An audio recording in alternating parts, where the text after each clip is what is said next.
So, since I'm first up, I'm going to give you a bit of an overview about the Trans-Pacific Partnership, or at least of what we know about it, which isn't very much. And then look at two key issues and a little bit in the environment chapter to do with climate change. So the Trans-Pacific Partnership Agreement is a multinational free trade agreement, probably going to build on and extend damaging provisions that were imposed by the 2004 Australia-US Free Trade Agreement. We don't know exactly how damaging the agreement will be, as only draft copies have been leaked through WikiLeaks, and the negotiations themselves remain secret. It's being negotiated between 12 countries around the Pacific Rim: the US, Australia, Brunei, Canada, Chile, Japan, Malaysia, Mexico, New Zealand, Peru, Singapore, and Vietnam. According to DFAT, the Trans-Pacific Partnership Agreement is a viable pathway for realising the vision of a free trade area of the Asia Pacific. There's more. The Australian government will pursue a Trans-Pacific Partnership outcome that eliminates or at least substantially reduces barriers to trade and investment. The TPP is more than a traditional trade agreement. It will also deal with behind-the-border impediments to trade and investment. Any of you familiar with the liberalisation of trade that's gone on probably see a red flag at behind-the-border impediments. They could include anything to do with environmental regulations. As you hear from some of the other people, it's going most likely to affect issues from our tobacco regulations around packaging to GM crops, pharmaceuticals. All right, so there's a few key, very general issues with the agreement. Firstly is the fact that it's being negotiated in secret.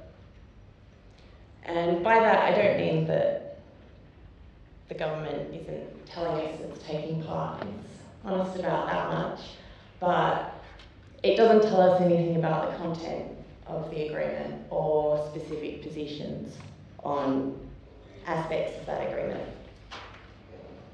Most of the information we have about the negotiations comes from leaked documents, drafts of particular chapters, and from some negotiators from other countries. Most worrying is that it just seems to be the public that's locked out of these negotiations. Transnational corporations have special access, in particular through the US, and they have a huge amount of unchecked influence on it. Which brings me to the dispute resolution mechanism. Some of the other speakers, I'm sure, will talk a bit more about it, but it is likely to give multinational corporations the power to challenge domestic laws that contravene the agreement, specifically to seek compensation for the impact of domestic regulations on their businesses. So I guess that much makes it obvious that these corporations haven't been wasting their influence in the negotiations. The US has used this kind of mechanism in other trade agreements, such as the North American Free Trade Agreement, NAFTA. But from leaks of draft documents, it appears that under the TPP, there will be more powers to challenge a wider range of laws. And the implications of this could be really quite serious, particularly, well, actually for most areas. I'm quite sure that most of the speakers tonight will mention the, this dispute resolution mechanism. But under NAFTA, companies like Dow Chemicals and ExxonMobil sought to overrule regulations on fracking, oil drilling, pharmaceutical drug patents, so it creates a window for a lot more corporate influence in Australia.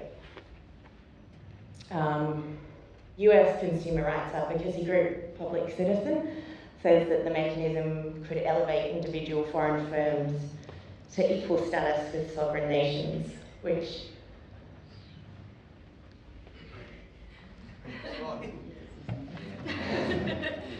so you might be familiar with the idea of corporate personhood in the US and how much of a mess that is. And they're just people there. Imagine if now they become nation states. That sounds pretty terrifying to me. But the problem, I guess, is that on most of these issues, we really don't know exactly what the outcome is going to be because of the secrecy and lack of transparency. So what is most likely is that once the government finally presents us with the agreement, it's going to be a done deal. And all of our, I guess, activism needs to be focused on preventing that kind of an outcome. So specifically, tiny anecdotal story about the transparency issues. In January, Andrew Robb said that it was nonsense to suggest that people are in the dark on the negotiations. But this was the same week as the Australian government declined to comment on specific issues raised by leaked documents, stating that discussions about the TPP were confidential. So that seems a lot like keeping us in the dark. All right, so specifically on trade and climate change, there were 2 documents leaked in December, I think in December, but they were dated the end of November, which showed disagreements over fishing subsidies, biodiversity, fossil fuel subsidies, and the dispute resolution mechanism. And in January, DFAT said that the environment chapter will be the most extensive environment chapter Australia has ever negotiated in a free trade agreement. And we don't really know what's in it. So what we do know from the leaks are particular countries might have particular disagreements over some issues, but we don't know why they have those positions. We don't know how flexible those positions are, and we don't know if they'll be willing to compromise on certain issues in order to get other issues. So basically, we don't really have a good idea of the exact shape of the agreement that is going to be, as DFAT says, the most extensive environmental chapter of a free trade agreement in any case. And certainly one of the largest. So I just wanted to end with a little bit from a quote from Forbes magazine, which is very pro-free trade. And in December, they warned that activists opposing the TPP were gaining the upper hand. In a quote, characterisations of TPP as secretive, corporatist, undemocratic, unconstitutional, anti-poor, pro-tobacco, job-killing and a threat to public health and safety have begun to stick and have energised opposition from activists who suspect the agreement is an effort to circumvent the domestic democratic process. So activists that jumped on board early seem to be doing a pretty good job. And might I suggest that maybe we follow their lead and continue their work and make that even more effective.